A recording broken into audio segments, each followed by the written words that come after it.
All right, everybody, welcome to the Block Party. Packers preview here. We're going to be checking out the Chicago Bears. I'm your host, Mike Wahle. Thanks for watching. Our show, as always, is sponsored by BetOnline. BetOnline is the world's most trusted betting platform and your number one source for online betting. From the earliest odds to in-game live betting, BetOnline provides you with all the action and the ability to watch the games as they happen. With a larger selection of odds on everything from football, the NBA, NHL, to entertainment and political props, we've got it all. Head to BetOnline today to get into the action with America's most trusted site for online wagering. BetOnline, the game starts here. Let's just get into this. Backs coming off a bye week. They're 6-3. Things are looking up. I think they're the 7th seed right now if the season ended early. And we're going in as 6.5-point favorites. Now, when's the last time, and Chicago's had some bad football teams, but when's the last time you go to Chicago and you're 6.5-point favorite on the road? And the Chicago Bears are just in all kinds of disarray. They just fired their OC. We'll get into a little bit more. Matty Bafus is on, the number one hot seat probably in the league is obviously Mike McCarthy, just because his contract runs out at the end of the year. Hopefully WP stays around, but really Eberflus is up there pretty high, and guys are on the hot seat. And just makes you wonder with the ownership and everything how much of a coveted job the Chicago Bears is going to be, which is really sad if you're a fan of the National Football League and a fan of having like the old school NFC North good teams being good at football. But look, from the Packers standpoint, this is a really good. It was a really good time to have a bye. They lost the tough game to the Lions, where I think the defense held the Lions to 17 points. They deserved the victory. Unfortunately, the offense couldn't kind of play through the weather and all the other situations. They did have some guys injured. They're coming back. Jair Alexander should be back. Williams should be back. Josh Myers should be back. And maybe, for the first time, really in a long, maybe since game one, Marshawn Lloyd, our rookie running back at USC, will be back. I'm really eagerly waiting to see how that backfield plays out now. Josh Jacobs is playing so well, second in the NFL in yards after contact to Derrick Henry. And, you really think about how well Josh Jacobs has played. We were talking about Josh Jacobs making chicken salad this year with some of the blocking versus what he's been able to produce. It's really been phenomenal. This guy is a real change of pace. Big body back, really fast, and you just think about what he can do potentially in the kickoff return game paired up with Keyshawn Nixon, maybe the punt return game, putting it back every once in a while. Like, I think the sky's the limit, and it's just another weapon that Matt LaFleur has to create more offensive play calls for. On the other side of this, they have to go play the Chicago Bears, and the Chicago Bears just fired another OC, so they fired Getsy in January. Shane Waldron comes in. And, this whole thing, they get the first pick in the draft, they're going to pick up Caleb Williams. And they have a chance to get Cliff Kingsbury. And Cliff Kingsbury, whether you like him or you don't like him, the guy can call plays in a football game. He's pretty good at it. He's kind of proven to be good at that thing. And they don't get him. And I think they had two or three opportunities to get him. So what I read.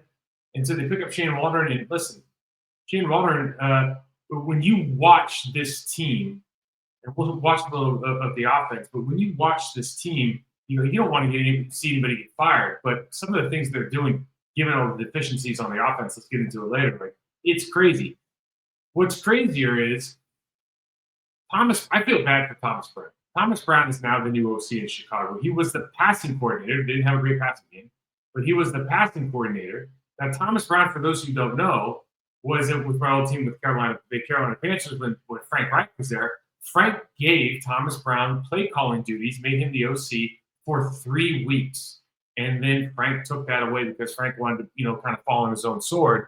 So Thomas Brown goes from being this kind of interim OC with Carolina and just kind of getting a raw deal. He didn't do a bad job. He just had a bad team or nothing that he's going to be able to fix in 3 weeks. And now he's getting put in this position, and you see these young coaches that are trying to, propel themselves up to full-time offensive coordinator, head coaching position. This guy's just getting some bad breaks. And, of course, you're going to take this opportunity, but with all the injuries they have on offense, this just seems like a really, really tall ask. And we'll get into it a little bit more.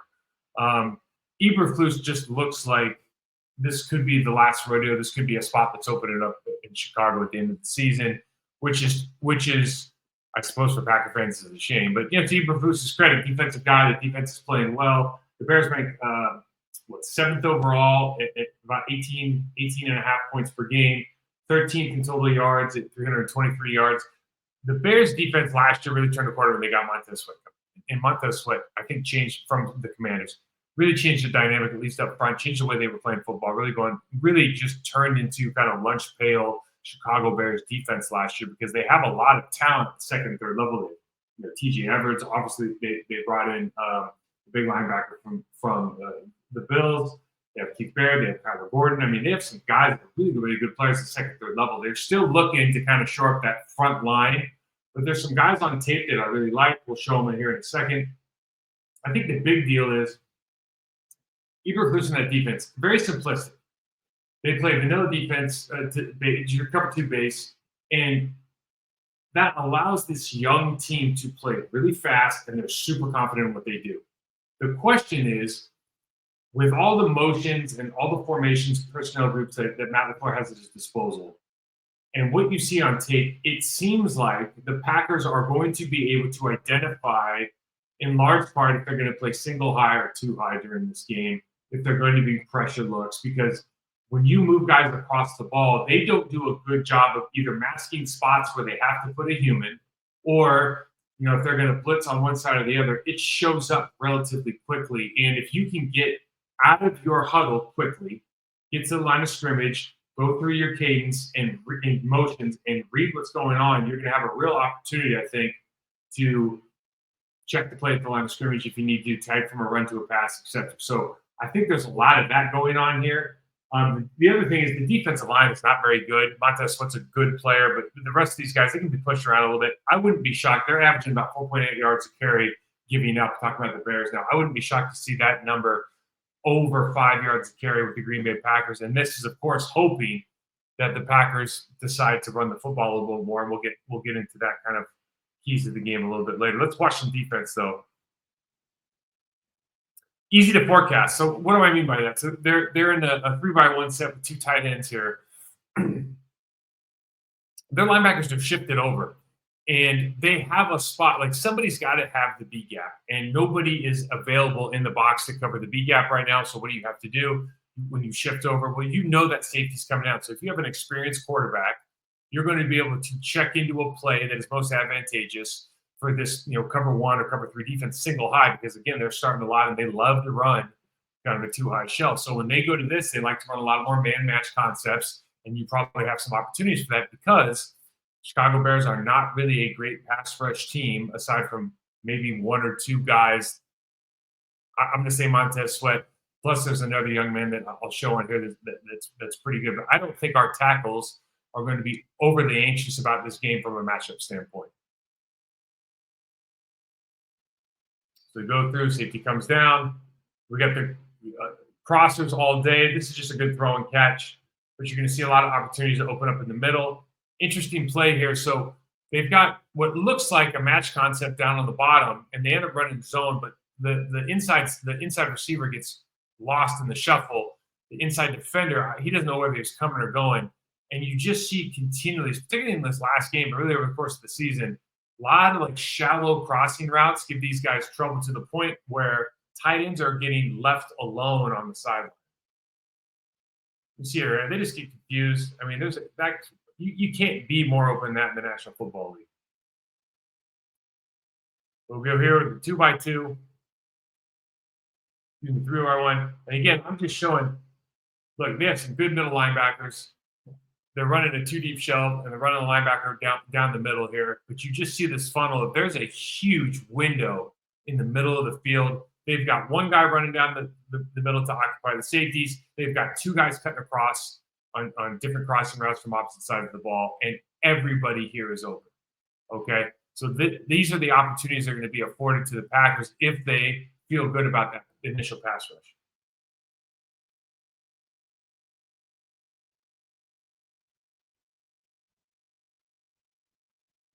Motion across the ball, and you don't see any. This is what we're kind of talking about, being able to identify plays. Now, I think this is Drake May. I don't think Drake May identifies this. This is just an opportunity because they are bringing pressure off the side. But when you motion across, the safety doesn't rock and roll, doesn't rotate, doesn't shuffle, doesn't move. And now the other side, they're coming to the line of scrimmage. The the quarterback's going to know what's happening. So if you can get out of the huddle and be able to make these motions, make these calls, you're going to have a real advantage on this team. Because I just don't think they do a great job of masking things. Go across this, going to throw the quick screen here, out the gate to get the lineman out.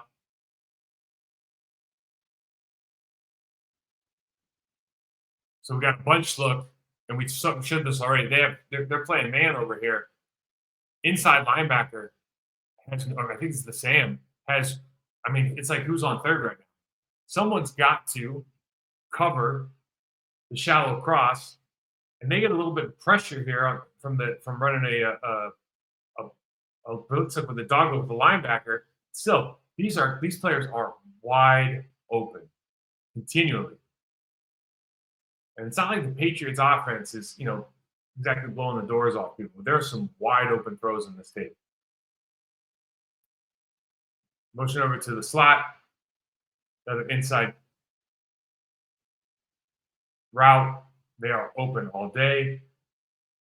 And look, I put this in here because last week one of the good things that came out of the Detroit tape, and really all season, look, the emergence of Tucker Kraft has been fantastic. He's doing a great job running pass. I don't think that Matt LaFleur, I can't imagine that he expected to have kind of this breakout role for Tucker Kraft. He's really, really kind of vaunted himself into that top 10 maybe tight ends in the league. Ben Sims came in and did a good job blocking last week. This is Montez Sweat getting blocked by their backup tight end, their F tight end. If we can get into 12 personnel and run the football like this, because these guys can just stalemate at the line of scrimmage, it's going to be a long day for the Bears, because this is I think for us, this is a very good package because of what both tight ends can do in the passing game. And if they can be able to single up like they do here with Sweat, I was shocked that Montez Sweat got single blocked by this guy. And I know this is just a stalemate, but you just don't expect him to get stalemated at all by somebody who weighs less than 280, 290 pounds.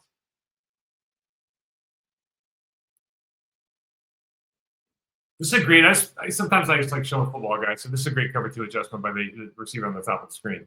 So because they're in this cover two shell, the block between the tight end on the 40-yard line and the right tackle is just really advantageous for that group because the linebacker's inside of that. I think it's a 7 technique. So they just have what we just call a great double team up to that second level. So those angles are great for outside run. But now, on the outside, the receiver is supposed to come in and crack that safety. But because they're playing cover two and he sees it, they adjust, and he just goes out and blocks the cover two because cover two has outside run contained. He blocks that, allows this running back to get around the corner and get to the second level, gains him a couple extra yards. I just think it's these kind of things, when you know that the coaches are coaching that up, got to be able to see it, got to be able to see they're going to run all that cover two. They did a great job there. I can't believe that gets me excited, man, but it does. Unbelievable. All right, here we go. 2x2 tight end attached. I don't know if this is Stevenson or not, but this is Kyler Gordon. He's a great player, but man, this is a hammer meets nail moment. I thought he lost his life right here. This is it's tough sledding right there, guys. That's a tough job. This is a really nice pass rush by 55. We call this a jump chop. So there's two things that are interesting about this team, this Patriots team. I know we're watching the Bears, but the left tackle split is always super wide. He sits kind of flat, right? So we're going to show you two plays where the right defensive end takes advantage of this. So 55, look at this jump chop. So he jumps up, chops the outside hand. This is like an old chalk club brick, right? But a lot of guys do this rhythm by jumping up in the air. And then this is how they end up flipping their hips, getting around. Does a great job of arm opener at the end, chases the quarterback down, gets the sack. Obviously, they won somewhere else to flush quarterback out of the pocket. I just like the move. And then we look, I think this is a rookie out here, 94. And again, you see that split by the left tackle. And it's like, man, this is all day. I mean, you take the space. So if you're going to set flat, like what this is, sometimes you see what, as an ex-player, and I had coaches, you got a flat set, you got a short set, why doing this? This is, look how much space. That dude probably weighs 320 pounds. The guy he's going against weighs 270, 275 tops. Who's going to get to that B gap faster if they want to? I mean, this is ridiculous.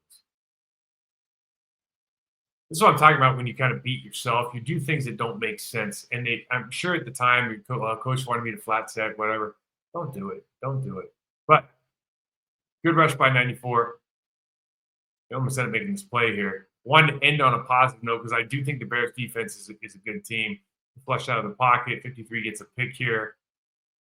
And I think this is the only way they win. This is the only. And what do I mean by that? I mean, very simply, if we have a bunch of turnovers, Jordan Love's been hot and cold as far as he's got a lot of picks this year, has a ton of touchdowns, but you don't think that they have the offensive firepower to score. So defensively, I think they probably have to make up some points, and they have to be a scoring defense if they want to beat the Packers this week. You know, a 6.5-point spread in an NFL game on the road is significant for a reason. Now, let's just talk about the Bears offense because it's going to be, it's been in the news all week. It's going to continue to be. I think they gave up 9 sacks last week. It's an absolute, it's just atrocious. They have 3 offensive linemen, starters, hurt. Backups are not playing well. What has happened is what's really interesting is this team, and Ryan Poles, the general manager, they have said, effectively, they have said, we're going to draft the number 1 pick in the draft. This is a generational quarterback. Everything that always comes with drafting number 1 pick. They're going to get Caleb Williams. They don't get the highest profile play caller they can for whatever reason. And they effectively say, our offensive line wasn't good last year, but we did draft the big tackle out of Tennessee. But they're not a good offensive line. They're serviceable at best. And instead of really addressing the offensive line in the offseason, because we have this, generational, 10, 15-year quarterback in the backfield now that we have to teach and keep upright, that has a proclivity to pass, to hold on to the ball. As if you watch USC tape, the guy holds on to the ball forever because he was able to. Not that he can't process or any of that. It's just this is part of the deal. And their decision was to just load up the skill positions. So they have skill position players. They got more from Carolina last year. They brought in Allen. They have DeVonta Swift. They have Komet. They have skill position players. They are loaded. Okay, they are missing 3 starting offensive linemen, and they're running dropbacks for 10 and 15, 20-yard routes. And this is why you look at them and go, well, this is what you're going to get this quarterback killed. He's going to be a shell of himself. This is like an old David Carr moment where you go from the number 1 pick and all of a sudden you get sacked 9 times in one game. And it probably, I don't know, it probably changes you. Okay. Now, because Caleb Williams goes from being a SportsCenter highlight for the last 2 years every time he touches the ball to being a SportsCenter highlight every game this year, every time he touches the ball for the wrong reasons. The team's 24th in points, 19 points per game, but they're 30th in yards. They're at 277 yards a game. Anything under 300 in the National Football League is absolute garbage. Absolute garbage. And I think more devastating to a young quarterback, they have DeVonta Swift, who's a good running back, okay? They are averaging 3.9. They're in this day and age in the National Football League with these light boxes. They are averaging 3.9 yards per carry, 29th in the league. That's like you can fall down at the line of scrimmage and get 3.9 yards a carry. I mean, that is really substandard. And so when you watch this tape, again, you never want to see guys get fired. But when you watch this tape, you see why a change was needed at the top. Now, there are whispers, again, media says, who knows, that a lot of these veterans wanted Caleb Williams to be sat. And listen, I think that probably makes sense. But what doesn't make sense is, just philosophically, you have to play the first round, the first pick in the draft. Why did you not help him with better positional players at the offensive line? And why are you, knowing that you're that far behind the 8 ball with injuries, why in God's name did you run the offense you ran last week? I don't know how it's been all season, but I don't think it's been very good. But, geez, I mean, this seems like an impossible situation for Caleb Williams, for me. Impossible situation. Now, flip side, Packers show, you're going to take away the early throws, and you're going to take advantage of his proclivity to throw the football. Let's watch some of this tape. I think I put on here initially. I mean, I didn't put all of them. Let's just watch this. You go through this. Okay. You got time. Look where all your guys are. Nobody's just starting their breaks, okay?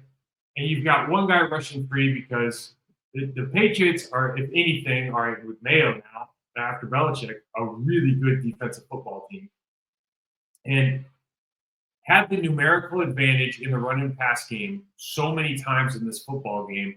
I don't know if it's because they don't know how to adjust. I don't know if it's, a lot of it has to do with just the details of, the motions and the timing of the snap count and everything. It just doesn't look right. But that's a tough ask for anybody. Go back there and just dodge bullets. So now we got a spinner look.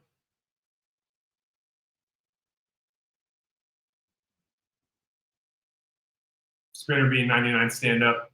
And they're just going to run like a T and bring the linebacker around. And he's really spying Caleb Williams. He ends up coming like,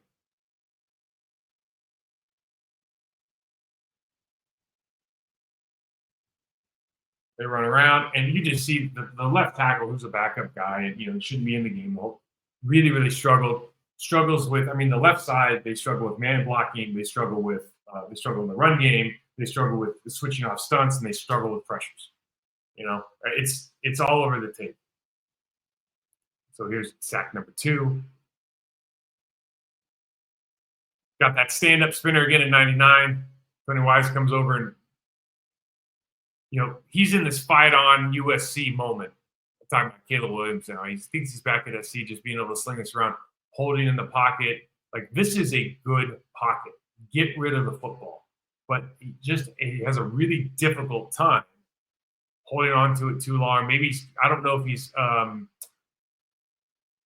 some of the times he's in deeper evolving routes. Some of the time he's not hitting his first look.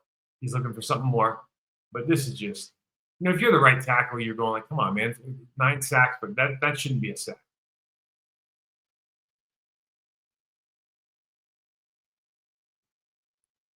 Just a palms up moment here from the center. What do I mean by that? So they've clearly called this a Roger, something that starts with an R. The center's going to step to the right. The guard knows it. So the guard oversets on 99, so he'll go in and block the tackle. He can help the right. Get blocked by the center, he can help the right tackle. But in a palms up moment, the center just takes off, goes the other way. Guard gets beat inside, another sack. You're just going like, what are we doing? Palms up, boys. Too easy. They got 6 up. And this is being young, being a rookie. Now they went in motion, and you see that the safety over, or is that the free safety over? Is that the free safety? Well, the small guy over on the right side didn't go anywhere. In fact, he just stayed on the line of scrimmage. He's coming. Okay. Now, just because they brought 21 over here to cover up 19, on the backside they're coming. Okay. So what do? They go full slide and cover up everybody out to the slot. They don't account for 48, and they have the back account for the outside guy. So this is a protection issue, but with an experienced quarterback, this is something that's very easy to pick up. If you just watch the left tackle here, though. Excuse me, not the left tackle, the left guard.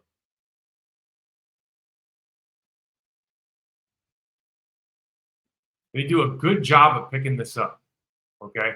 Problem is, there's just one too many.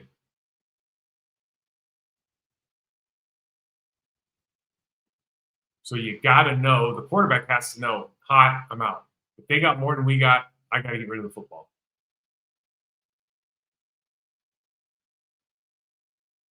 So they go motion over. 48's going, get over there. This is the free safety for the Patriots, 15. Okay? This is just simple math. Right now, if we full slide it, we don't need to full slide to 24. We can full slide to 48 and keep this tight. Because he's the most dangerous guy. They don't do it, or at least the left tackle doesn't do it. Late, getting back around, should never happen. That's just bad ball. Details matter. So they're running a sprint out because they want to protect their quarterback. Guard steps underneath himself. 99's charging the B gap. Gets in the backfield, holds him up. Got stopped. Chase gets him. Another sack. So, I mean, it's just, when's enough? And I guess we get into some more things. You see the footwork by the center here. Look, if I'm Kenny Clark, I'm real. If I'm anybody on the defensive line, I'm real excited about this. I'm real excited about this. At least this isn't a sack. We got a handoff or a tackle for loss. I mean, we go under center play action. You're thinking, oh, this is fantastic. Now you got 3 guys that are open in the National Football League here. And I said Preston's probably mad about this. Preston, he asked for a trade. I didn't know that he asked for it, but he's in Pittsburgh now. But this is probably a game you'd like to be there because this guy holds the football and they don't have anybody competent to block over on that side of it. I mean, this is just, you just put in a little bit of effort, you're going to get some numbers here. Now, what? No one's moving. This is what was interesting to me watching this game. So they're in 12. They bring over to go to a trips look here. They get the F tight end hipped off. Oh, I'm sorry, I'm wrong. This isn't the trips look. That's just the tight end. But no one's moving across. They're not interested at all. All the numbers are to the left. So again, when you start talking about, why do guys lose their jobs? This is why coaches get fired. Because 48, at no point during this, 48 think that Moore was going to get the ball, that there was going to be any kind of action that would numerically threaten his left, the offense's right. So they've seen something, whether it's the detail of how he goes in motion, his body posture, his position, his demeanor, the timing, where the ball's being snapped, all of these things. Maybe he has a tell on the offensive line.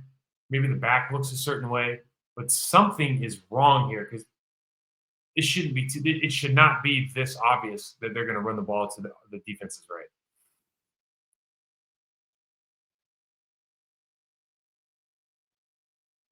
Got out here. Swift's good back. Swift is good back. Does some good things. You don't tackle in the alley, you got problems. He gave us problems last year because of it. They go motion across there, and you're kind of in no man's land. I'm talking about the linebacker at the top of the screen in between the 50 and the hash mark. You get yourself in this position. You get a great double team by the left guard and the left tackle. You get Swift out here. He can cut vertical real fast. This is where he gets a lot of his yards in this game, just vertical cutting.